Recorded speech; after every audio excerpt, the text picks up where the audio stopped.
A'udzu billahi minasyaitonir rajim. Bismillahirrahmanirrahim.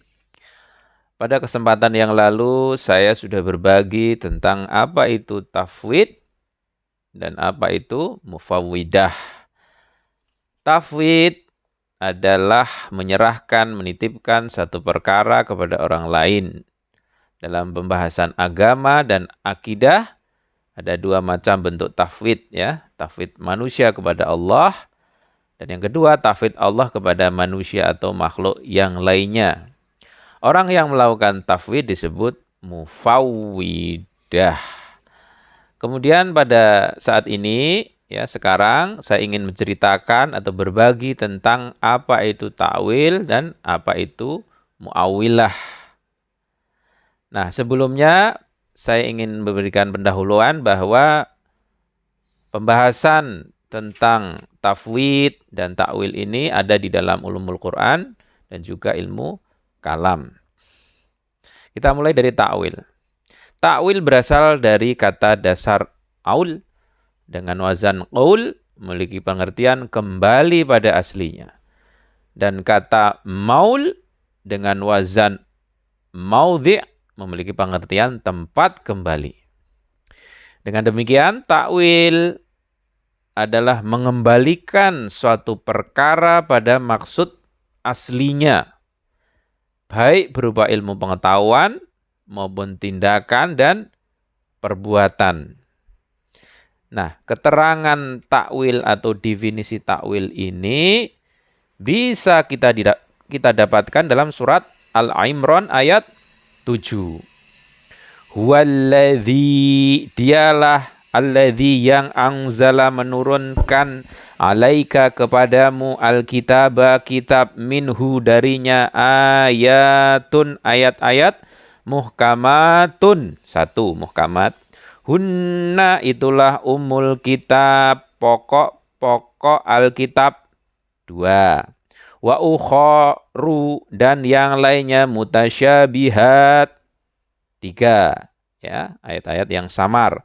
Fa ammal ladzina maka adapun alladzina orang-orang yang fi qulubihin dalam hati mereka zayghun fayattabi'una cenderung sesat maka mereka mengikuti ma tasyabaha ayat yang samar itu minhu daripadanya minhub tigha'a al-fitnah mengharapkan fitnah wabtigha'a dan mengharapkan takwilih. Nah, takwil. Orang yang cenderung mentakwil ayat mutasyabihat cenderung mengikuti hawa nafsunya. Wama dan tidak ya'lamu mengetahui takwilah yang tidak mengetahui penjelasannya takwilah illallah melainkan Allah warrasikhuna dan orang-orang yang mendalam fil ilm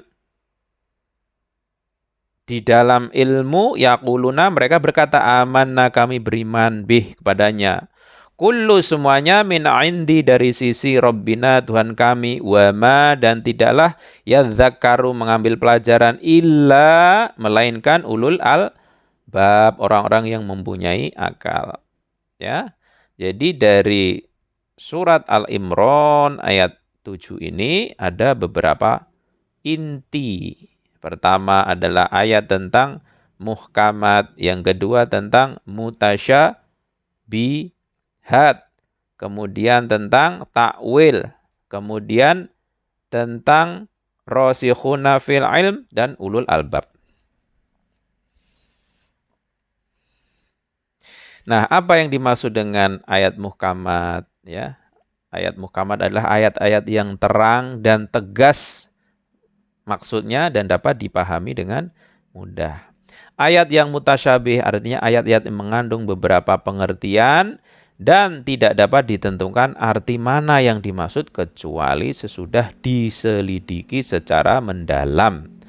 Atau ayat-ayat yang pengertiannya hanya Allah yang mengetahui seperti ayat yang berhubungan dengan misalnya ghaib, misalnya tentang hari kiamat, surga, neraka, sifat Allah, dan lain sebagainya. Nah, orang yang memahami ayat mutasyabih itu ada yang berkecenderungan mengikuti hawa nafsunya, ya. Tetapi juga ayat yang mutasyabih itu hanya diketahui oleh rosikuna film, orang yang mendalam ilmunya, dan ulul albab, orang yang berakal. Berarti intinya adalah ketika kita menemukan ayat yang mutasyabih berdasarkan surat Al-Imran ayat 7, kita memiliki kesempatan untuk memahaminya. Kemudian juga berkenaan dengan takwil perbuatan. Hal yang dzuruna illa ta'wilahu yauma ya'ti ta'wiluhu yaqulul ladzina nasuhu min qablu qad ja'at rusulu rabbana bil haqq fahallana min syufa'a fayashfa'u lana au naruddu fana'mala ghairul ladzina kunna na'malu qad khasiru anfusahum wa dhalla anhum wa ma kanu yaftarun. Dalam surat Al-A'raf ayat 53. Tiadalah mereka menunggu-nunggu kecuali terlaksananya kebenaran Al-Quran itu. Pada hari datangnya kebenaran pemberitaan Al-Quran, berkatalah orang-orang yang melupakannya sebelum itu, sesungguhnya telah datang Rasul-Rasul Tuhan kami membawa yang hak. Maka adakah bagi kami pemberi syafaat yang akan memberi syafaat bagi kami, atau dapatkah kami kembali ke dunia sehingga kami dapat beramal yang lain dari yang pernah kami amalkan? Sungguh mereka telah merugikan diri mereka sendiri dan telah lenyaplah dari mereka Tuhan-Tuhan yang mereka adakan. Nah, takwil tentang Al-Quran, ya, ada yang pertama tadi takwil tentang ayat mutasyabih, yang kedua takwil tentang seluruh ayat Al-Quran. Nah, takwil ayat mutasyabih sekali lagi mengembalikan ayat-ayat tersebut kepada pengertian mutasyabih yang pertama tadi yang saya sebutkan tadi, kemudian diperjelas lagi. Takwil ayat mutasyabih adalah mengembalikan ayat-ayat tersebut kepada yang muhkamat. Sedangkan takwil seluruh Al-Quran adalah Al-Quran merupakan sumber yang darinya diambil berbagai pengetahuan. Jadi ada dua macam nih. Pertama, takwil tentang Al-Quran. Pertama tentang takwil ayat yang mutasyabih, ya. Kemudian yang kedua takwil kepada seluruh ayat Al-Quran. Nah, ada beberapa pendapat perihal maksud dari mutasyabih ayat Al-Quran dan takwilnya. Namun kita persingkat saja, ya. Pengertian populer dari mutasyabih bahwa ayat tersebut, ya, tidak dapat memberikan sekali lagi pengertian yang gamblang dari kata-kata lahiriahnya, sehingga diperlukan adanya petunjuk dan bukti secara tidak langsung. Contohnya apa? Di dalam surat Al-Jatsiyah, surat yang ke-45 ayat 23. Wa adallallahu ala ilmin wa khatama ala sam'ihi wa qalbihi wa ja'ala ala basarihi ghishawatan faman yahdihi min ba'dillahi afala tadhakkarun. Maka pernahkah kamu melihat orang yang menjadikan hawa nafsunya sebagai Tuhannya dan Allah membiarkannya berdasarkan ilmunya, dan Allah telah mengunci mati pendengaran dan hatinya dan meletakkan tutupan atas penglihatannya? Maka siapakah yang akan memberikannya petunjuk sesudah Allah membiarkannya sesat? Maka mengapa kamu tidak mengambil pelajaran? Nah, kata wa adallahu, ya, maksud dari kata wa adallahu idlal artinya pembiaran, penyesatan, ya. Dalam ayat ini berbeda misalnya dengan kata idlal di dalam surat At-Toha ayat 85. Surat At-Toha itu surat yang ke-20, ya. Qala fa inna qad fatanna qaumaka min ba'dika wa adallahu musamirin. maka sesungguhnya kami telah menguji kaummu sesudah kamu tinggalkan, dan mereka telah disesatkan oleh Samiri. Nah, penjelasannya begini. Pengertian kata idlal pada ayat pertama dan Allah membiarkannya, ya, Allah membiarkannya merupakan perbuatan yang terpuji. Ya, maka pernahkah kamu melihat orang yang menjadikan hawa nafsunya sebagai Tuhannya dan Allah membiarkannya? Ini maksudnya terpuji. Sedangkan kata idlal pada ayat kedua, mereka telah disesatkan Samiri, wa adhallahumus Samiri, merupakan perbuatan yang tercela. Nah, sementara ayat muhkam ialah misalnya pada lahiriahnya kata-kata tersebut memberikan pengertian yang jelas dan gamblang. Tak perlu pada suatu korinah tertentu. Ya. Seperti misalnya surat Yunus ayat 44. Surat Yunus surat yang ke-10. Innallaha la yadhlimun nasa syai'an walakinnan nasa anfusahum yadhlimun. Sesungguhnya Allah tidak berbuat zalim kepada manusia sedikit pun, akan tetapi manusia itulah yang berbuat zalim kepada diri mereka sendiri. Ya, dua surat sebelumnya adalah contoh mutasyabih, kemudian surat Yunus ayat 44 adalah contoh ayat yang muhkam.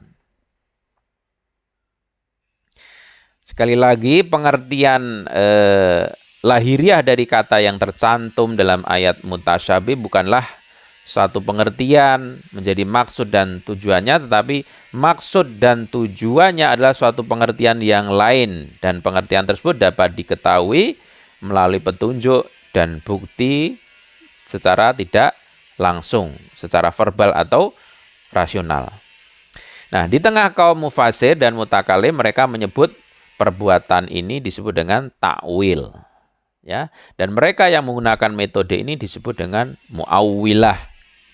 Sementara mereka yang menggunakan tafwid enggan memberikan pendapat tentang maksud dan tujuan sejati dari ayat-ayat yang mutasyabih. Nah, orang-orang tafwid itu enggan ya menjelaskannya. Mereka disebut dengan mufawwidah. Kalau yang pertama muawwilah. Dan itu dijelaskan ya di dalam madhab-madhab kalam.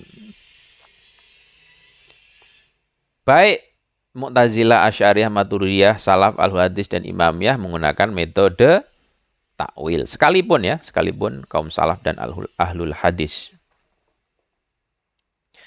Kemudian metode takwil itu sendiri. Metode takwil itu menggunakan metode secara khusus ya. Ada paling tidak saya sebutkan di sini. Metode pertama yaitu mereka yang menafsirkan sifat Allah Subhanahu wa taala dalam bentuk negatif atau salbiyah. Orang menyebutnya sebagai teologi negatif. Seperti misalnya ilmu pengetahuan ditafsirkan dengan menolak kebodohan. Ya. Misalnya Allah memiliki ilmu, ya. Ilmu berarti Allah tidak bodoh. Mengetahui alim ditafsirkan tidak bodoh. Nah, ada yang berpendapat bahwa kesalahan bentuk penafsiran semacam ini memiliki ya kesalahannya apa? Memiliki kesalahan intinya. Karena apa? Karena keniscayaan dari penafsiran ini berarti menolak zat Allah dari berbagai sifat kamal atau kesempurnaan.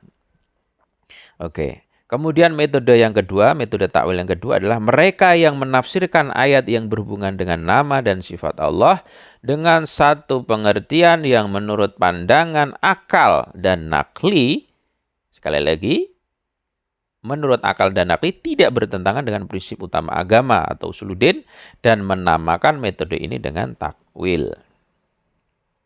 Ketiga, sekelompok yang tidak memberlakukan pandangan akal dan hanya bersandarkan pada pandangan nakli.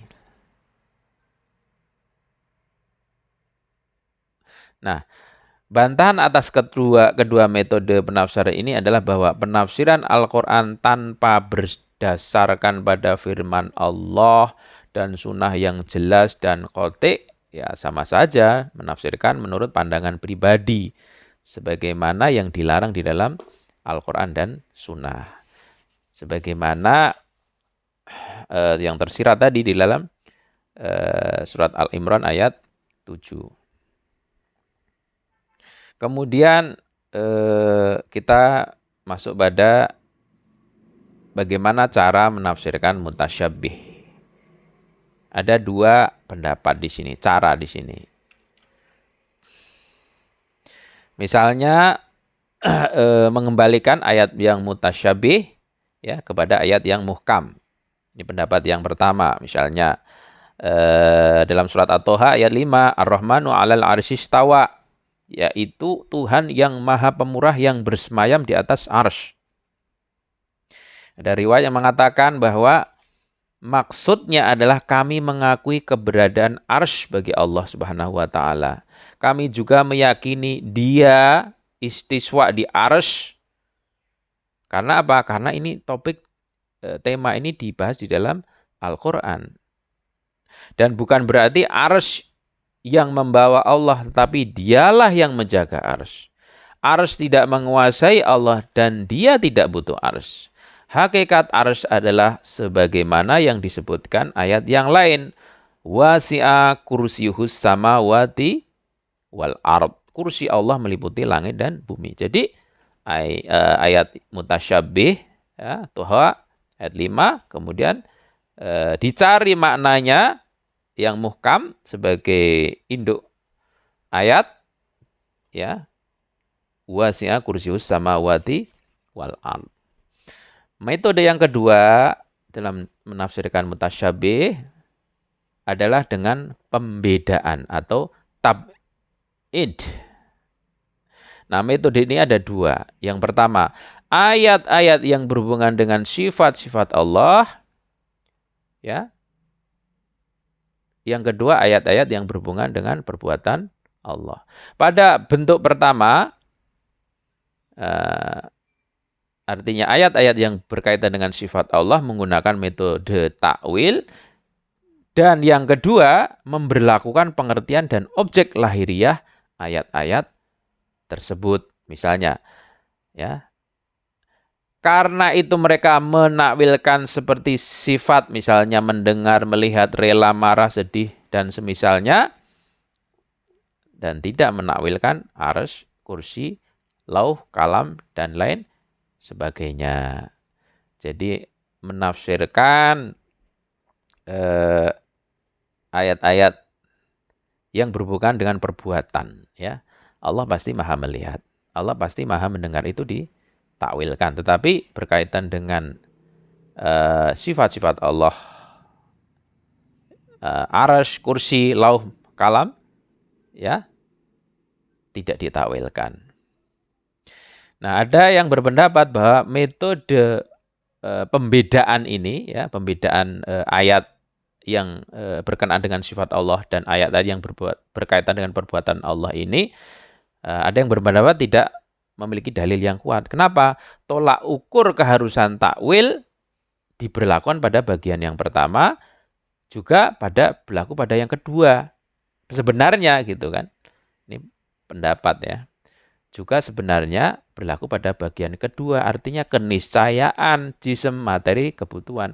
Begitu ayat yang berkenaan dengan perbuatan Allah ketika tidak ditakwilkan, berarti ya tetap dipahami kan, dipahami dari makna zahirnya, ya kan? Tidak ditakwilkan artinya kan memahami dari makna zahirnya. Nah, ini meniscayakan pada jism, materi, dan kebutuhan. Namun ya pembedaan ini, metode pembedaan atau tab'id ini ya dibela oleh Fakhruddin Razi. Membuka pintu takwil dalam berbagai perkara ini akan membuka pintu takwil di seluruh pengetahuan dan hukum agama, ya, sebagaimana yang dilakukan oleh kaum Batiniyah.